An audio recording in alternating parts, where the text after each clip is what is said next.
I'm Bill Kassel, and this is Free Expression. This program is all about conveying the Christian message from a Catholic point of view and defending the liberty which makes it possible to do that. We talk with creative, interesting people about educational alternatives offered by Catholic schools and an authentically Catholic approach to the study of gender and sexuality. Join us, sit back, and enjoy some free expression.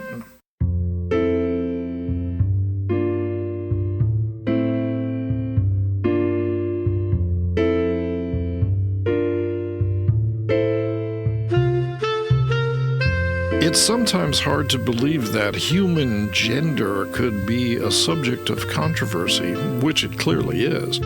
The facts of maleness and femaleness, which once seemed so simple and self-evident, have become the focus of numerous conflicting theories and the cause of endless disagreement. What is a man? What is a woman? Didn't we have that figured out?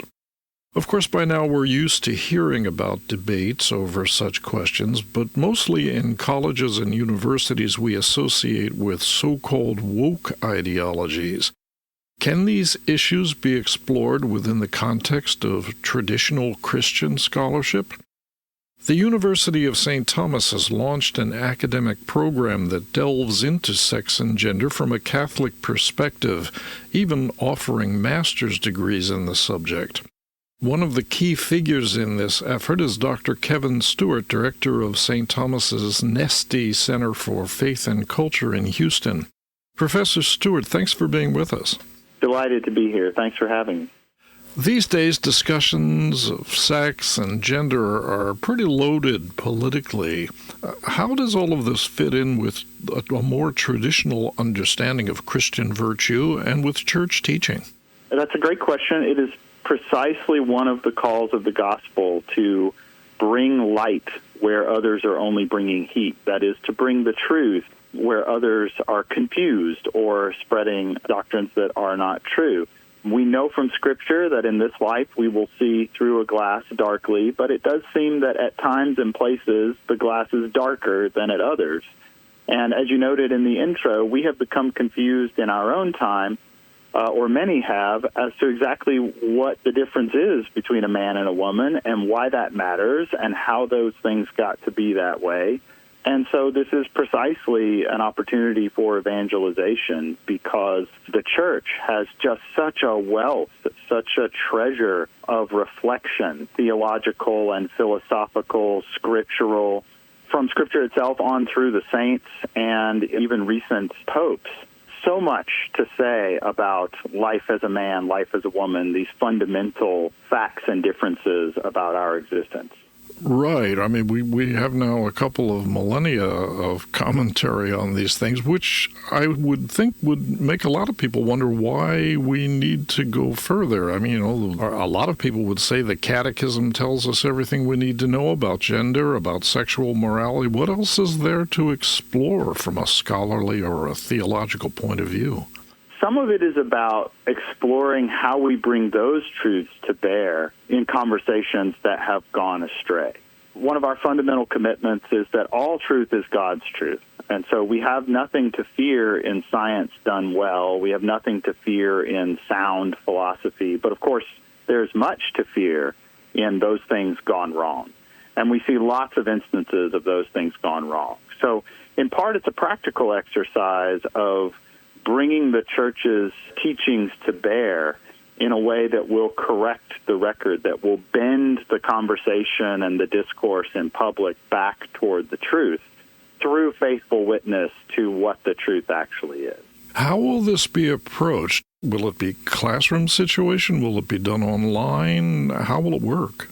It will be taught online in what we call synchronous online. So what that means, that's jargon, what that means is Zoom-style classes.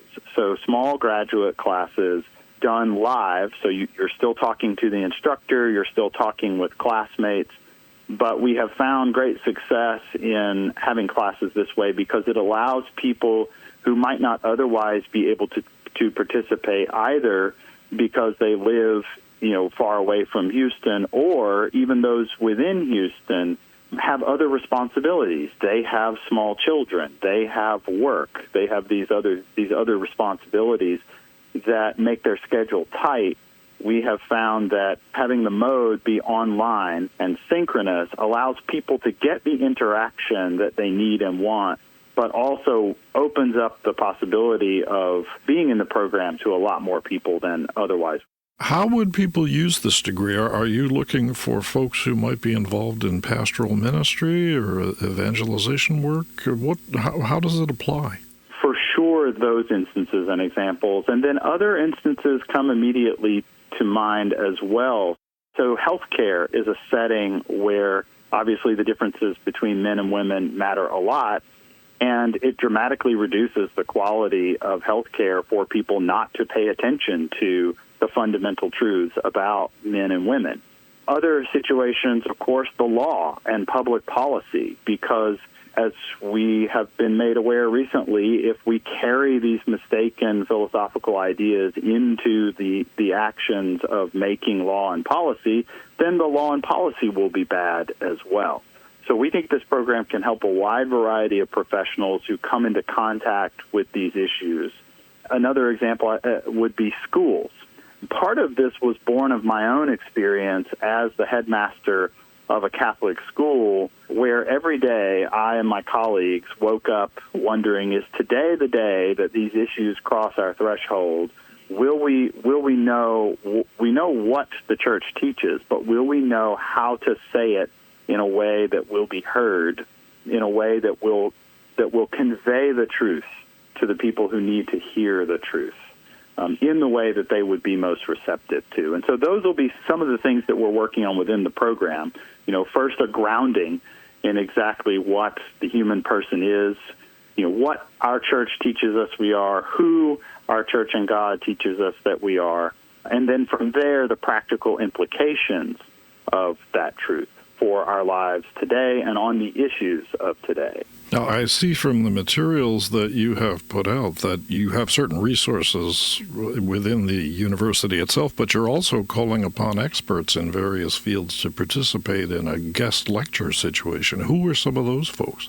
Yes. One of the other advantages that perhaps I should have mentioned earlier to having online synchronous classes is it means that instead of drawing upon only the experts within our physical, within reach of our physical location, right, we can draw on a national or even international cohort of experts within the church who are the very best thinkers and speakers on these issues. And a good example of that would be Rebecca Bydlak, who's an attorney and a fellow at the Abigail Adams Institute next to Harvard University. She's really solid on a lot of these issues and a well-renowned speaker. She will be involved, and that's just one example of many of the experts that we'll have involved on our faculty. Eileen Reuter is another. Eileen is a noted bioethicist and also a product of Columbia University. That's where her PhD is from. So we're drawing from the best Catholic minds from around the country and elsewhere so that our students get the very best thinking on these issues. How is this proposal being received? I don't know what the atmosphere is like on your campus, but has anyone raised questions about this? We've had surprisingly little sort of active pushback. There is a streak of apprehensiveness, and I want to say I think that's well-grounded. I think our people are prudent, to be honest, in being apprehensive about such a program. And so I would just invite them, if they are apprehensive, to contact us, to talk with us, to take maybe one class and dip their toes in. Because I think given the atmosphere in the country generally and in the culture generally, that apprehensiveness is very prudent and very warranted. And I think they're well advised to be somewhat apprehensive about these programs. And so I would just invite them as a response to talk with us some more. Maybe we can clarify and give more information, and even to come and take a class, because my promise to you here is we are very orthodox, and we will teach what the church teaches on this, and we will not stray even a step from that. I can see you getting raised eyebrows from people of a more conservative stripe who might be saying, why are you guys messing around? But you could also be getting it from the left of people who suspect that this is just a cover for some sort of radical traditionalist attack on gender. You're kind of in the middle. You can get hit from both directions. Yes, that is true. And I think the best thing I can say is that we aim to tell the truth, and we will teach what the church teaches here, because what the church teaches is true, and we are guaranteed that. And so we have no fear. We stand firm on that, and we'll stand there and take the heat for it. But I think one really valuable aspect of this program is that we will create a kind of buffer zone. I will take all that heat, but our students won't feel it. And so what they will have in the classroom and in their studies is an opportunity to actually read through all of this in a coherent, cohesive fashion and in a calm, sort of civil atmosphere to discuss these things, to make sure they understand the finer points, to go over the arguments without the sort of intense heat of public discourse these days. So practice fire, if you will, before being subjected to live fire, which is what our daily professional lives are like. Well, if people are interested in applying or finding out more about the program, where can they go? They are welcome to contact me directly. My email address is kevin.stewart, that's kevin.stuart at sttHom.edu or sttom.edu. And they can also go online to our website, which is that same www.sttHom.edu/CFC for the Center for Faith and Culture. And we'd be delighted to answer any questions, to give more information, and talk people through the application process. Kevin Stewart of the University of St. Thomas's Nesty Center for Faith and Culture in Houston, Texas. Thank you very much for being with us. This is an intriguing program. Be interesting to see how it all unfolds. Great pleasure to be with you.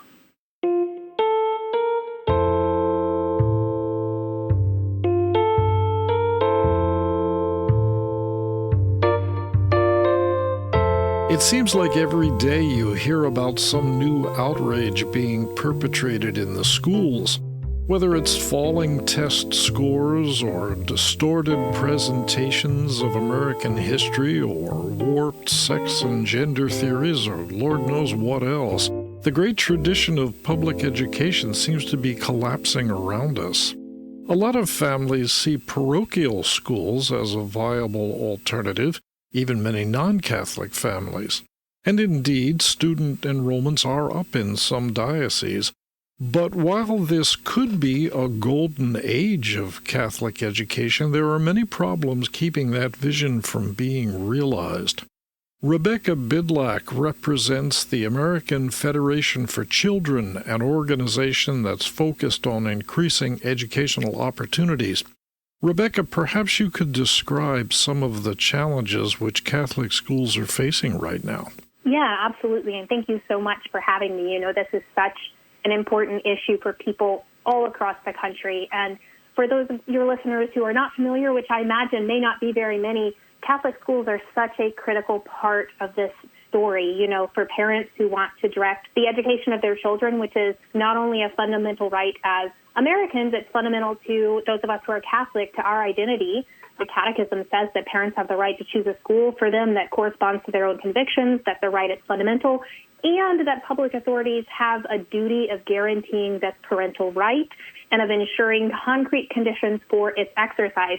So Catholic education, the story of Catholic education in many ways is the story of America. These schools have been there for communities that needed them throughout history. We have some of the most prominent leaders in our country have attended Catholic schools, and my organization focuses on school choice. We've seen this massive amount of advancement in that area, especially over the past couple of years. More and more children are able to have their parents choose a school that meets their needs and values regardless of income. And for many, many people in many communities, those schools are Catholic schools. The problem is for states especially that don't have school choice or don't have strong school choice, finances are a major barrier. So if you talk to anyone who's involved in Catholic education, this is not going to be a surprise, but it's a mission of the church. This is very much something that everyone is dedicated to making work no matter what. And what that often translates into is massive amounts of private philanthropy, heroic efforts from staff, from clergy, from parishioners to donate and to keep schools open. But unfortunately, as enrollment declines in many states, or if things just change, there's unforeseen circumstances that come up, that's not tenable anymore. And schools in a lot of places across the country have been closing down, an average about 100 a year in some recent reports. And so things did turn around a little bit for the second year in a row. So instead of enrollment falling, enrollment has been rising in America's Catholic schools. A big part of that is how well they did during the pandemic when the public education system just absolutely failed America's children. Catholic schools did more with less, and parents rewarded them by choosing them. And so we think that in order for that momentum in the right direction to continue, in order for every family to get the right to choose the education that their children need and deserve, Catholic schools are a critical part of that story. And there's a lot of evidence that school choice is a critical part of ensuring Catholic education can continue for the next generation. I know that there have been many challenges around this question of whether public funding can go to faith-based schools. And in some cases, it's been successful. They've been able to tap into some public funds. But when a Catholic school or any kind of religious school is able to get school choice dollars, does that put them under any restrictions? Are they prohibited from using religious content in their teaching? Do they have to follow state-mandated curriculum guidelines? That is a great question. I think the important distinction here is that school choice programs allow parents to have their taxpayer funds to direct to education. So it's not really about the schools even when you really think about it, and that's something that the Supreme Court has affirmed in several recent cases, most recently a case down of Maine related to religious education specifically being prevented as an option that parents can choose. And the court has ruled that parents have the right to choose among a range of options, including, for many parents, that might be religious instruction. And so when dollars go to the families can choose. And for some families, that will not be religious education. For some, that may be, a Montessori school or another public school or something, completely new. We are seeing a lot of new school models emerge. But the important part, and what's really important for participating education providers to be aware of and to recognize, is that it provides more freedom for families to choose, and it doesn't continue this system where government schools are really the only option for children. And so we should be on the lookout. That's a very important reason why education providers, why church leaders, why parents need to have a seat at the table in policy decisions to make sure that the way that these programs operate and are set up don't represent something that would be problematic for the future. And so that's one thing that we work very hard with at American Federation for Children and a lot of other advocates is just making sure that leaders have a seat at the table as these decisions are being made, because it affects all of our future. The charter school movement has gained a great deal of momentum. Is there any possibility for parochial schools to become charter schools and to receive what would otherwise be public education funding? Is that legally permissible? That is something that is a discussion right now. So we are watching that closely. I know there's a lot of strong feelings across the side, all sides of that discussion. We are really encouraged to see the growth of public charter schools among just a vast array of different options. And so I think the fact that we're even having any of these conversations about what's next and what are these new frontiers that we might explore shows how far we've come. School choice used to be something that was incredibly limited only to the most specific, tiniest populations of students.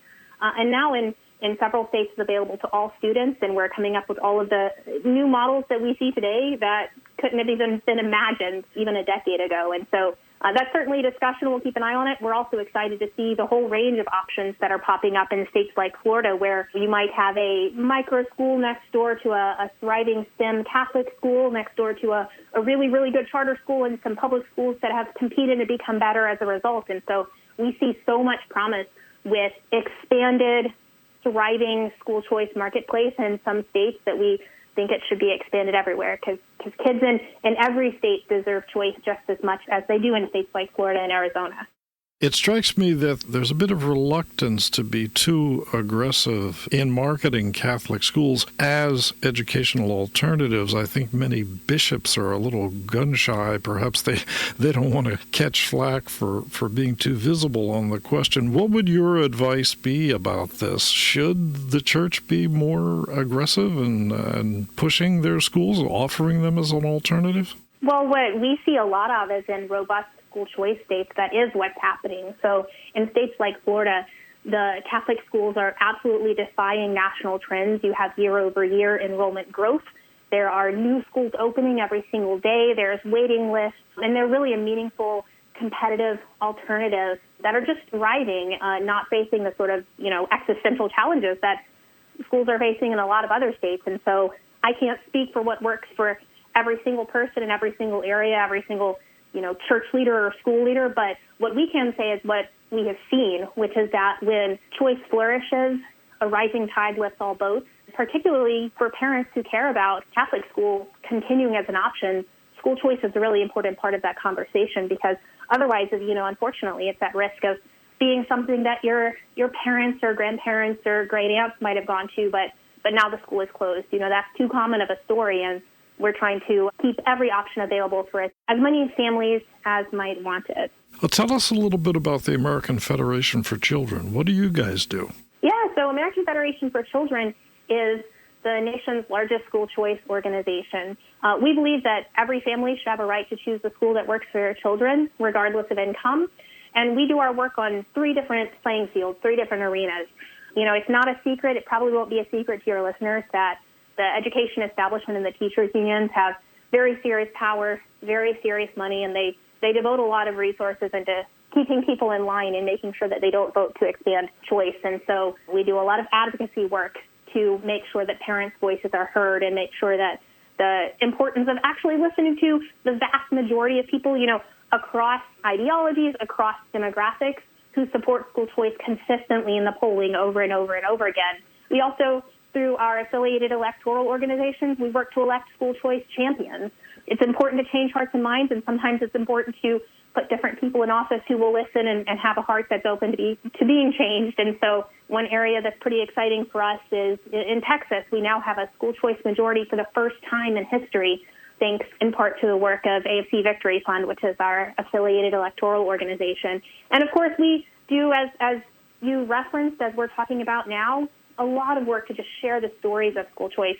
I think this is something that most people may have probably heard the term and think, oh, that's something political. I don't necessarily know a lot about that. I hear that a lot just with people who don't get involved in public policy. But the reality is, these are personal stories. These are stories of people trying to survive, trying to get their kids to learn how to read, to learn how to do math, to have a better life. And we do a lot with fellowships and programs that identify people whose lives have been changed with school choice and take those stories to legislators or to the media or making sure that they can get to a larger audience, because it's really challenging to take on the seemingly unlimited funds of the education establishment, but it's incredibly powerful when you can show what it means to a student's life. And so that's what we try to do. How can people be in touch with you, maybe to share their stories or to find out more about your work? Absolutely. That's a fantastic question. So you can go to federationforchildren.org. You can find out about a lot of our work on this page. I won't even try to describe all that's on there, but one thing that's really interesting, if people are interested in sharing their story, there's a tab at the top that says Voices for Choice. And you can click through that and share your story or read one of hundreds of stories across the country. They're very different. They're from different types of schools, different communities, different states. But the common theme is how school choice has changed lives. And so we host and share those stories, and would really encourage people to share their own stories, because I know that there are plenty of people out there who have incredible testimonies that we have not even heard yet. Rebecca Bydlak, American Federation for Children, thanks very much for taking time to talk with us about this. Thank you so much for having me.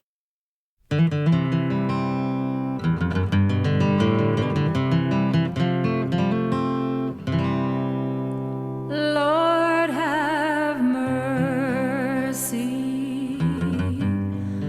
Christ, have mercy.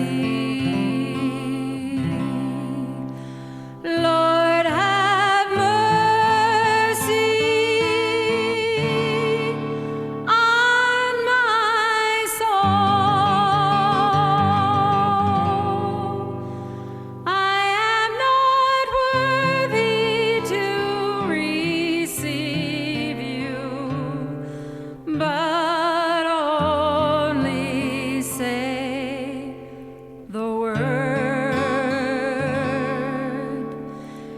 and I'll be healed.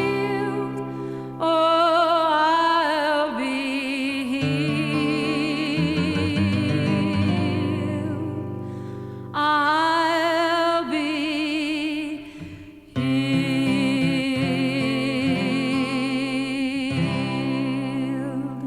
Lord, have mercy.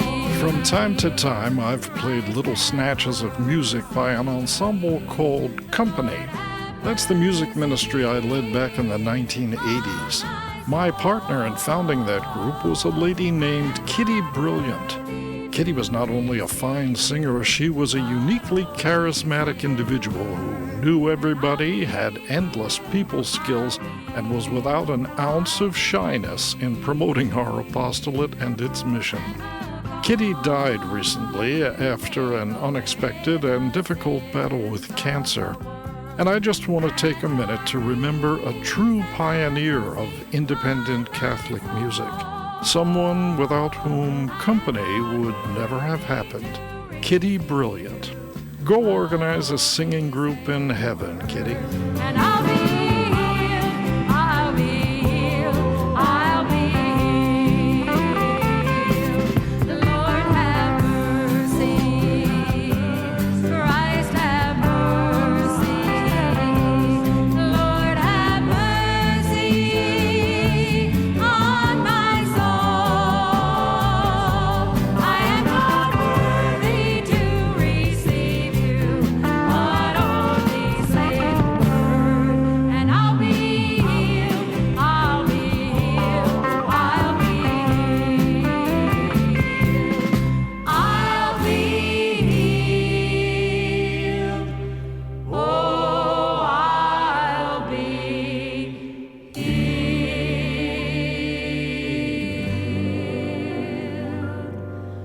I'll be